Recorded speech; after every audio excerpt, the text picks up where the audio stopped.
오늘 데살로니가 교회를 통해서 오늘 주신 하나님의 거룩한 말씀이 여러분들의 신앙의 고백 속에서 늘 충만히 임하기를 원합니다. 그 화단에 그 한 장미가 있었는데 장미꽃이 아주 아름답게 폈습니다. 지나가는 사람들이 그 화단에 장미꽃이 피어 있는 걸 보면서 참 예쁘다, 참 아름답다, 저 장미는 참 복되다라고 칭찬을 하게 되는 거죠. 그런데 갑자기 이 장미가 사람 말로 얘기하면 입이 이만큼 나온 거예요. 장미가 입이 나왔어요. 그리고 불평, 불만이 시작됩니다. 눈만 뜨면 이 장미는 불평을 늘어놓는 것으로 하루를 시작합니다. 장미는 밤이면 춥고 어둡다라고 불평합니다. 당연한 것을 불평하는 거예요. 여러분 연세 드시면 아픈 데가 많아요? 안 아픈 데가 많아요? 아픈 데가 많다고. 연세 드신 분들은 그냥 아프면 아픈 대로 이해하고 살아야지. 왜 이렇게 아파 죽겠냐? 그러면 아주 죽을 수가 있으니까. 아프시면 약도 드시고 또 이렇게 쉬고 하면서 자기를 잘 관리해야 돼요. 밤이 되면 당연히 어둡죠. 춥죠. 그런데도 장미는 그것이 불평불만이에요.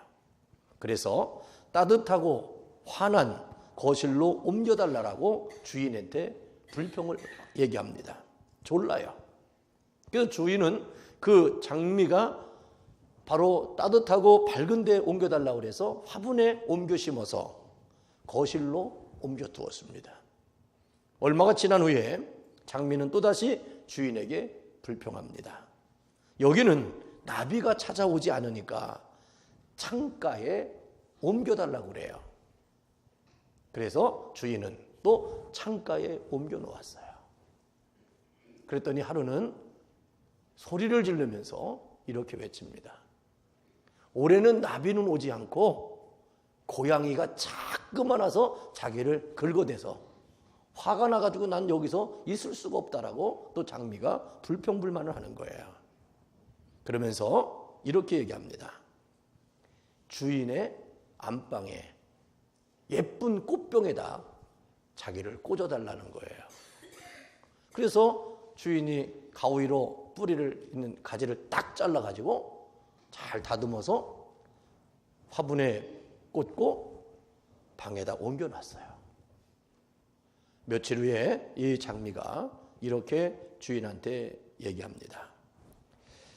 다시 햇살이 비치는 바깥 화단으로 옮겨달라고 부탁해요.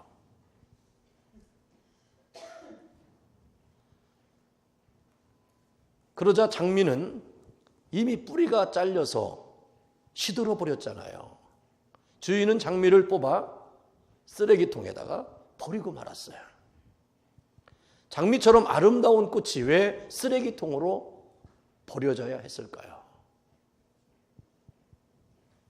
자신의 자리에서 만족할 줄 몰랐기 때문입니다. 장미는 그 자리에서 계속 감사하면서 있었다면 내년에 또 봄날이 되면 싹이 나서 꽃이 필 거예요. 그리고 주인이 또 봄날 되면 거름을 줘서 잘 영양분을 섭취하게 할 것이고 겨울에는 얼지 않도록 잘 난방을 해줬을 거예요. 그러나 자기 자리에 있을 때 그는 감사하지 않고 만족하지 않고 원망과 불평함으로 인하여 그는 쓰레기통으로 들어가고 말았다는 것입니다. 본문에 나오는 데살로니가 교회도 많은 분쟁으로 교회가 어려움에 처했던 교회입니다. 바울이 볼 때 이 데살로니가 교회는 무척이나 염려가 되는 교회였습니다. 그러나 이러한 염려들을 디모데가 전해준 소식으로 인해서 감사로 받게 된 것이 오늘 본문의 내용입니다. 사실 데살로니가 교회는 긍정적인 면을 가지고 있었던 교회가 아니었어요. 하지만 디모데는 여러 가지 부정적인 요소가 있음에도 불구하고 바울에게 기쁜 소식만을 전해 주었습니다. 감사의 시각을 가지고 교회를 바라보게 했기 때문입니다. 이러한 감사는 결국 모든 일에 기쁘게 했고 주야로 기도하게 하는 큰 힘이 되었던 원동력이 되었어요. 그래서 오늘 본문 말씀 사도 바울은 이렇게 얘기한 겁니다. 어떠한 감사함으로 하나님께 보답할고. 바울은 데살로니가 교회를 향해서 염려하고 걱정했던 그 교회가 디모데의 편지를 듣고 디모데가 알려주는 소식을 듣고 얼마나 감격했던지, 어떻게 해야 하나님 앞에 이 감사를 영광을 돌릴까라고 하면서 하나님 앞에 영광을 돌리는 고백이 있는 것입니다. 매사를 감사의 필터를 가지고 바라보면 모든 것이요 감사할 뿐이에요. 아무리 좋은 집에서 좋은 옷을 입고 좋은 음식을 먹어도 불평불만함으로 먹는다면 그게 어찌 그 환경과 처지가 감사의 조건이 될 수 있겠습니까? 그런가 하면 조금은 부족하고 불편한 것이 있지만, 힘든 것도 있지만 하나님이 주신 은혜에 감사하면서 만족하는 사람이 있다면 그는 아마 이 세상의 최고의 아름다운 행복한 삶을 살아가는 것입니다. 과연 어떤 사람이 더 행복할까? 환경과 여건과 상황이 여러분들에게 감사를 주는 게 아니라 고백의 아름다움을 가지고 있는 사람이 행복한 사람이고, 감사하는 사람에게 감격적인 삶이 있다는 거예요. 감사하는 사람은 감사하는 것만큼 하나님이 주시는 은혜를 누리면서 살게 되는 것입니다. 감사하는 것만큼 하나님이 주시는 은혜는 무엇일까? 세 가지를 말씀드리면 오늘 본문의 첫 번째로 감사하는 것만큼 믿음을 주신다는 것입니다. 믿음과 감사는요 정비례해요. 믿음이 큰 만큼 감사가 되고, 감사하는 것만큼 믿음의 사람이 된다고 하는 사실을 여러분들 잊어서는 안 됩니다. 골로새서 3장 16절로 17절에 보면 마음에 감사함으로 하나님을 찬양하라. 환경과 여건과 상황이 감사함으로 하나님께 찬양하라는 말이 아니라 마음에 감사함이라고 그랬어요. 여러분들의 마음에 감사가 중요한 것입니다. 그러면서 무엇을 하든지 말에나 일에나 다 주 예수의 이름으로 하고 그를 힘입어 하나님께 감사하라고 말씀하세요. 그러므로 여러분들이 모든 것을 예수님의 이름으로 바라보게 되면 여러분들의 환경과 조건과 여건은 다 감사의 조건으로 승화될 수밖에 없어요. 여러분들의 마음에 감사가 차고 넘치도록 역사하신다는 것입니다. 믿음의 평가 기준은 얼마나 감사하고 사는가에 달려있다는 것을 기억하십시오. 기쁠 때나 슬플 때나 형통하든 그렇지 않든 범사에 감사하는 삶이야말로 믿음의 최고의 경지에 이른 사람이라고 볼 수 있습니다. 하나님은 환경과 여건에 따라서 감사하라고 하지 않았습니다. 범사에 감사라고 그랬어요. 그러면서 이 범사에 감사하는 자는 누구냐? 그리스도 예수 안에 있는 하나님이 우리에게 향하신 하나님의 뜻이라고 말씀하셨습니다. 환경과 상관없이 하나님이 베풀어 주신 것을 생각하면서 몸소 감사하라는 것입니다. 하나님이 원하시는 감사는 여건과 상관없이 믿음의 감사입니다. 참된 성도는 믿음 가운데 감사할 수 있습니다. 그러나 예수님을 믿는다고 생활에 좋아지는 것은 아닙니다. 예수님을 믿어도 여전히 가난할 수는 있어요. 예수님을 믿어도요 변함없이 어려운 일을 당할 수도 있습니다. 예수님을 믿어도 사업이 어려움을 당할 수도 있습니다. 예수님을 믿는다고 주어진 환경과 여건이 모두 나아지거나 좋아지지 않을 수도 있습니다. 그러나 예수님을 믿으면 환경을 극복할 수 있는 믿음이 생긴다는 거예요. 극복할 수 있는 믿음이 생기니까 내 마음이 감당하게 되고, 내 마음이 감당하니까 내 육체가 능히 이기면서 살아나가는 것입니다. 그래서 환경을 극복하고 감사할 수 있는 것입니다. 이러한 믿음의 감사만이 하나님을 감동시킬 수 있는 것입니다. 하나님을 바라보는 믿음의 눈이 열려지게 되는 거죠. 감사는요, 환경의 문제가 아니라 곧 믿음의 문제입니다. 주어진 환경과 여건이 좋아서 감사함이 아니라 어떠한 환경에서도 감사하면 감당할 수 있는 믿음이 생기기 때문입니다. 그러기에 골로새서 2장 7절에 보면 믿음에 굳게 서서 감사함을 넘치게 하라. 즉 감사함이 넘치게 되어지는 근간은 뭐냐? 믿음에 굳게 서서. 즉 믿음에 굳게 서면 감사함이 넘치게 된다는 것이죠. 이 얘기는 말은 뭐냐면 또 감사의 고백을 하면 믿음에 굳게 선다고 하는 말이 될 수 있는 거예요. 결국 우리는 하나님은 우리가 감사하는 것만큼 믿음을 주십니다.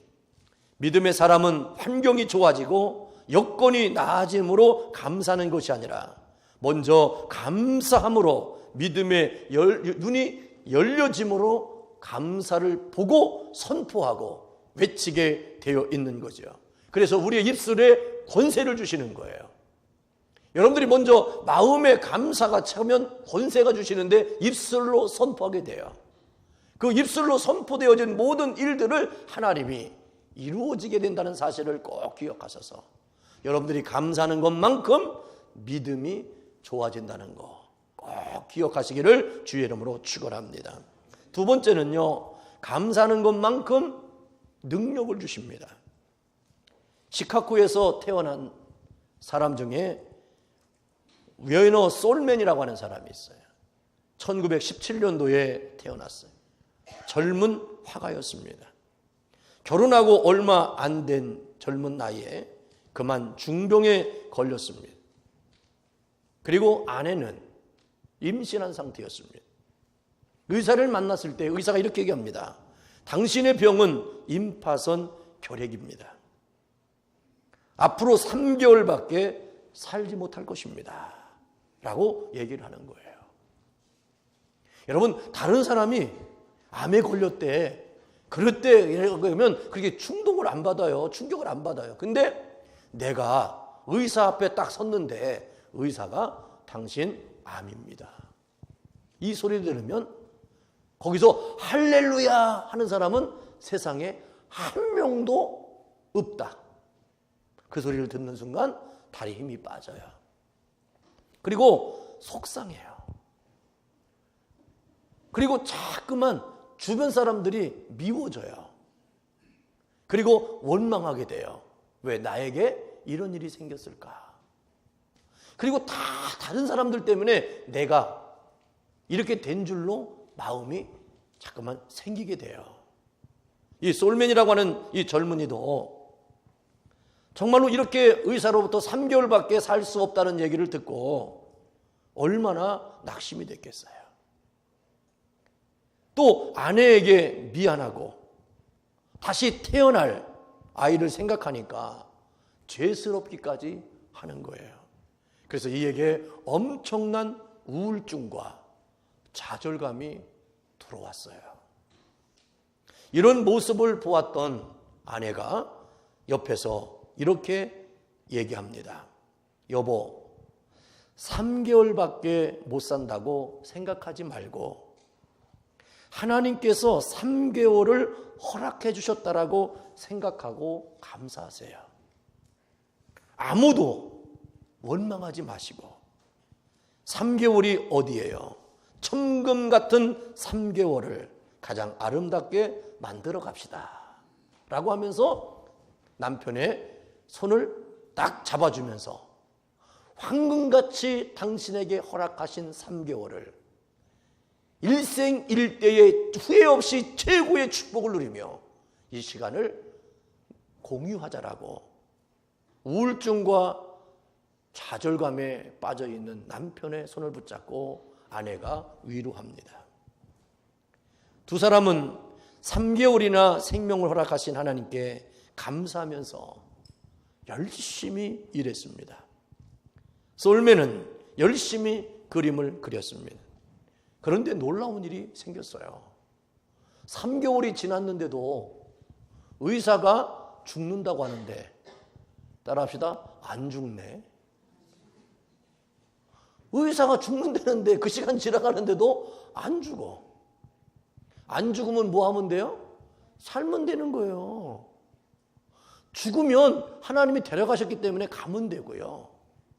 안 데려가시면 살면 되는 거예요. 근데 3개월이 지났는데도 이 솔맨에게는 죽음의 그림자가 오지 않는 겁니다. 감사로 열심히 살다 보니까 자기도 모르는 사이에 병이 씻을 듯이 다 나았다는 거예요. 1940년도 바로 그때 그가 그린 그림이 머리 대신 그리스도, 예수님의 얼굴이에요. 내가 이 땅에서 마지막 삶을 사는 동안에 남겨야 될 그림 중에 예수님의 얼굴을 내가 남기고 죽어야겠다는 생각으로 하나님께서 나에게 허락하신 생명 중에 내가 가장 잘한 일은 예수님의 초상화를 그리는 거예요. 1940년도 완성됐어요. 다른 사람들은 예수님의 얼굴을 자비로운 분으로 혹은 고난당하신 얼굴로 그렸는데, 그는 예수님을 지도력이 있고 강인한 인간성을 지닌 인물로 그는 표현했어요. 후에 그의 그림은 유명해져서 500만 부 이상 복사되어서 세계 곳곳에 가정마다 걸려 있어요. 여러분들 가정마다 지금 예수님의 초상화가 그려진 모든 그림은 아마 이 솔맨이 그린 예수님의 얼굴이에요. 이렇게 유명한 성화가 되었다는 것입니다. 감사에는요, 이렇게 능력이 있습니다. 감사하는 사람만이 하나님의 기적을 체험할 수 있습니다. 하나님께서는 우리가 드리는 감사를 통해서 능력을 나타내 주셔요. 시편 50편 23절에 보면 감사로 제사를 드리는 자가 나를 영화롭게 하나니 그 행위를 옳게 하는 자에게 내가 하나님의 구원을 보리라. 즉 감사로 제사를 드리고 감사로 예배를 드리고 감사함으로 삶을 살아가는 자에게 하나님은 구원을 베풀어 주신다는 것입니다. 그러므로 여러분들이 구원받아야 될 일들이 있습니까? 예수 안에 있는 여러분들에게 구원의 은총이 임하기를 원하시는 게 있습니까? 그러면 감사하십시오. 그러면 하나님의 거룩한 감사가 여러분들에게 임하게 된다는 것입니다. 하나님께 감사를 드릴 때 하나님은 그것을 기쁘게 여기십니다. 또한 감사를 드리는 사람에게 삶을 이기는 능력을 주셔요. 그래서 많은 사람들이 좋아하는 성경 구절 중에서 빌립보서 4장 13절 바울의 고백이잖아요. 내게 능력 주시는 자 안에서 내가 모든 것을 할 수 있느니라. 할 수 있게 될 것이 아니에요. 할 수 있느니라예요. 모든 것을 할 수 있는 자는 예수 그리스도 안에서 감사하는 자예요. 어떤 엄청난 일들이 여러분들에게 다가와도 하나님이 이것을 나에게 감당할 수 있는 힘을 주셨다라고 믿고 나는 감당할 수 있다라고 하면 감당할 수 있다니까요. 그 믿음을 하나님이 구원의 은총을 베풀어 주시는 거예요. 도망가려고 하지 마시고 피하려고 하지 마시고 내가 믿음으로 감당하리라고 하면 하나님은 감당할 능력을 주시는 거예요. 감사의 역량에 따라 행복의 크기는 결정된다는 것입니다. 그러므로 하나님의 능력을 가지시는 감사자가 되기를 주의 이름으로 축원합니다. 그리고 하나님은 언제나 감사하는 것만큼 능력을 체험하게 하신다는 것을 기억하셔서 여러분들이 능력을 키우는 것보다 우선되어야 될 게 뭐라고요? 감사하는 거예요. 감사하면 다 감당할 수 있어요. 그 능력을 하나님께로부터 내려지게 되어 있다는 거예요. 그러므로 우리는 두렵고 떨고 좌절해야 될 이유가 하나도 없어요. 주 안에 있는 여러분들은 오직 뭐요? 감사하면 돼요. 그러면 넉넉히 이김을 주시는 믿음의 삶을 허락하신다는 사실을 꼭 기억하십시오. 마지막으로 감사하는 것만큼 축복을 받습니다. 미우라 아야코라고 하는 일본의 작가가 있습니다. 이 사람은 걸어다니는 종합병원이라는 네임을 갖고 있어요. 77년의 일생을 대부분 병과 싸웠어요. 그래서 골골 80이라는 말이 나온 겁니다. 어떤 사람은 건강했던 사람이 갑자기 멀쩡하게 돌아가시는데, 어떤 사람은 죽을 것 같은데도 안 죽고 골골 80이에요. 안 넘어져. 아이고 저 양반은 그냥 맨날 죽을 것 같은데도 안 죽어. 이 여인은 24세부터 결혼하기 전 37세까지 13년 동안 침대에서 일어나 본 적이 없어요. 꼼짝 못했어요. 그런데도 시집 갔어요. 하나님의 은혜로. 여러분, 멋있다고 그래서 이쁘다고 그래서 잘났다고 시집 가는 거 아니에요? 침대에 누워있는 그동안에 한 남자가 눈이 휙 뒤집어져가지고 내가 이 여인을 내가 돌보지 아니하면 누가 돌보겠느냐고 생각해서 남자가 청혼해서 결혼했다니까. 37살에. 그러다가 예수님을 알면서 희망을 가지게 된 거예요. 이 병상에서 있는 동안 결혼할 때 믿음의 사람을 만난 거죠. 그래서 그 영혼이 예수님을 믿으면서 희망을 갖게 돼요. 그리고 예수를 믿는 정상적인 남편은 그런 여인과 결혼하라고 한들 때 집안에서 찬성했을까 반대했을까? 송상복성도님? 당연히 반대하지. 아마 나 같은 사람도 했을 것 같아요. 세상에 얼마나 많은 사람들이 있겠어요. 왜 하필이면 너냐 이거죠. 근데 이 사람이 고백했겠죠. 내가 아니면 누가 합니까? 내 안에 예수님이 있고 나를 위해서 예수님이 이렇게까지 하셨는데 내가 못할 게 뭐가 있습니까? 아버님 어머님 기도하는 분이고 믿음의 사람이라면서 어떻게 그렇게 할 수 있습니까? 라고 호통치면서 하며 결혼했을 거예요. 여러분, 안 될 것이라고 안 된다라고 어떻게 살 것이라고 얘기하지 마십시오. 그 믿음의 사람에 의해서 결혼을 하게 되면서 예수를 전파되고 그가 예수를 믿게 되면서 그는 새로운 꿈을 갖게 되는 거예요. 그녀의 비극은 그는 이렇게 얘기해요. 사람의 비극은 자신만이 억울하게 고통당한다라는 생각의 오해 때문에 생긴다는 거예요. 나만 어렵고 나만 고통스럽고 나만 힘들다라는 것에서 사람들은 좌절하고 절망한다는 거예요. 우리가 잘 아는 것처럼요. 내가 어디 아프지 않을 때는요. 아픈 사람들이 다 건강한 사람처럼 보여요. 근데 내가 아프고 나면, 그래서 내가 허리가 아파서 수술하면 맨날 만나는 사람들 그때부터 디스크 수술한 사람만 보게 돼가지고 어머나 세상에 저 사람도 멀쩡한 줄 알았더니 디스크 수술했네. 이렇게 막 들려. 어떤 사람은 또 암에 걸려서 수술했다 그러면 그 사람 처음에 몰랐어. 나가 암에 걸리기 전에 몰라. 근데 만나는 사람만 어머 그 사람도 그랬네. 다 그랬대 주변 사람들이 세상에. 그러니까 여러분들 우리는 너무 모르고 살 때가 많고 편협적이고 지엽적일 때가 많아요. 그러니까 여러분들 그러니까 또 굳이 또 알려고 할 것도 없어요. 왜? 알면 내가 다 감당할 것도 아니니까. 모르고 살았던 건 죄가 아닌데 내가 그 처지가 되고 나면 그런 사람들이 많다는 것도 알게 되면서 위로를 받아요. 근데 나만이라고 생각한다면 사람들은 절망하고 좌절하고 낙심할 수밖에 없는 거예요. 그러므로 이가 고백하는 것은 바로 뭐냐면 주님의 은혜를 생각하고 마음속에 빙점을 극복하면, 빙점이라고 하는 게 바로 뭡니까? 자기 안에 얼어있는 마음이에요. 자기 안에 억누르고 상처받은 마음이에요. 이것을 극복하면 어느 누구도 절망에 빠질 필요가 없다라고 수많은 사람들에게 희망을 전하는 사람이 되었다는 겁니다. 사람은 인생을 살면서 자기도 모르게 빙점이 있어요. 아픔이 있어요. 아픔이 없는 사람은 한 명도 없어요. 그 빙점을 녹일 수 있고 고칠 수 있는 분은 예수님이에요. 믿음인 거예요. 예수님을 만나게 되면, 그래서 이 여인이 바로 빙점이라고 하는 것을 생각하면서 예수님으로부터 치유함 받았기에 그때부터 이는 살아야 될 용기가 생긴 거예요. 그는 일평생 결핵성 척추염, 대상포진, 직장암, 파킨슨 병 등 난치병과 싸우면서도 그는 고백했습니다. 내가 병으로 잃은 것은 오직 건강뿐이고 그것 때문에 오히려 예수 그리스도를 얻었다는 거예요. 그러므로 나는 내가 질병 가운데 있었으므로 말미암아 내가 예수 그리스도를 얻은 것이 나의 건강을 잃어버린 것보다 더 위대하다라고 그는 고백합니다. 하나님은 지금도 순수한 마음으로 감사하는 자에게 축복하시고 형통한 사람이 되게 인도하십니다.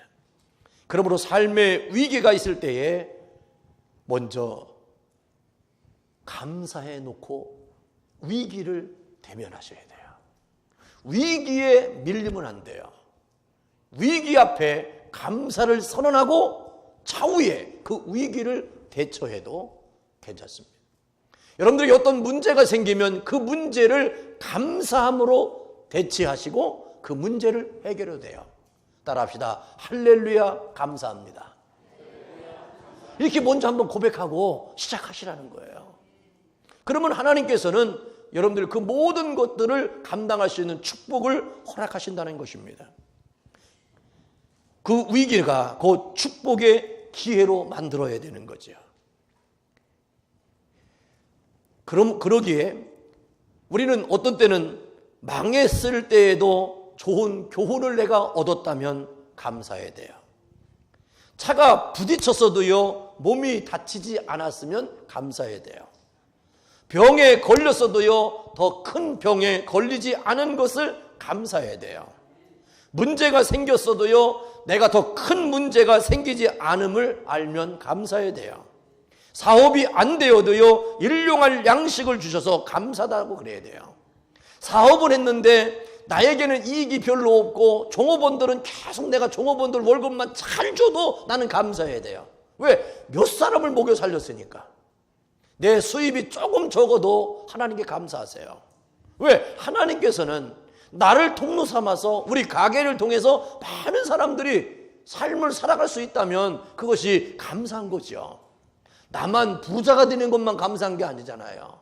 내가 인컴이 많아지는 것만 감사하는 게 아니잖아요. 이렇게 살다 보면, 감사하다 보면 하나님이 여러분들 인컴도 높이신다니까. 너는 마음이 크니까 내가 너의 마음대로 축복하마. 하나님은요, 여러분들 등치가 크다고 축복하잖아요. 등치의 크기와 마음의 크기는 같지 않아요. 어떤 사람은 조그만데도요 마음이 큰 사람이 있고, 어떤 사람은 등치니 태산만한데도 불구하고 그냥 좁쌀 영광 같은 사람도 있어요.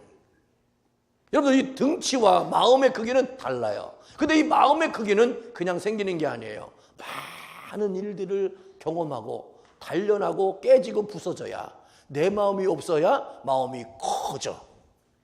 그러므로 여러분들, 내 마음이 커질 수 있는 방법은 내 생각대로, 내 계획대로, 내 뜻대로 된 것이 하나도 없어야 돼. 그래야 마음이 바다와 같이 커지는 거예요. 이 바다와 같이 커진 마음에 하나님이 축복하시는 거예요. 여러분, 성경에 보면 하나님 마음에 합한 자라는 네임을 받은 사람이 다윗이에요. 다윗에게 이렇게 얘기해요. 너는 내 마음에 합한 자라는 거예요. 근데 여러분들, 다윗의 인생을 보면 다른 사람이 겪지 않아도 될 인생을 너무 많이 겪었어요. 죄를 졌어도요, 엄청난 많은 죄를 졌고요. 하나님께로부터 용서와 은혜와 긍휼과 은총을 끝도 없이 간구해야만 살아가는 사람이었어요. 왕이 될 때에도 얼마나 많은 고난을 당했습니까? 왕이 돼서도요, 얼마나 많은 고생을 당했어요. 이제는 왕권을 잘 장악했기 때문에 이제 편안하게 쉬리라 생각했는데 웬걸, 아들 압살롬이 일어나가지고 쿠데타를 일으켜가지고 아버지를 궁궐에서 쫓겨냈다니까. 아들이 난을 일으켜가지고 아버지가 궁궐에서 쫓겨남을 당하는 그런 아픔의 서러움도 있었어요. 남의 나라에 도망가가지고요, 정신병자처럼 콧물 눈물 흘리면서 막 살려고요, 그렇게 비참한 비굴한 모습을 자아내기도 했어요. 이게 다윗이에요. 이런 삶을 살아가면서 다윗이 경험한 게 바로 뭐예요? 내가 사는 것은 내가 사는 게 아니라 하나님의 은혜다. 최고의 축복자는요, 내가 이렇게 했기 때문에 새벽에 일찍 일어나가지고 이렇게 가서 이렇게 했더니 이렇게 되거나 이렇게 해서 이렇게 사는 줄 알아가 아니라 하나님의 은혜다. 하나님의 은혜가 축복이 이곳에 임하니까 이렇게 되었다라고 고백하는 사람, 즉 하나님을 남겨놓고 하나님의 마지막을 고백하는 사람이 최고의 축복자예요.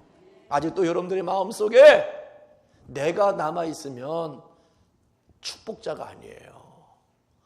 진정한 여러분들의 인생 가운데 내가 마지막에 고백할 수 있는 건 하나님의 은혜로 있을 데 없는 자, 왜 구속하여 주는지 난 알 수 없다.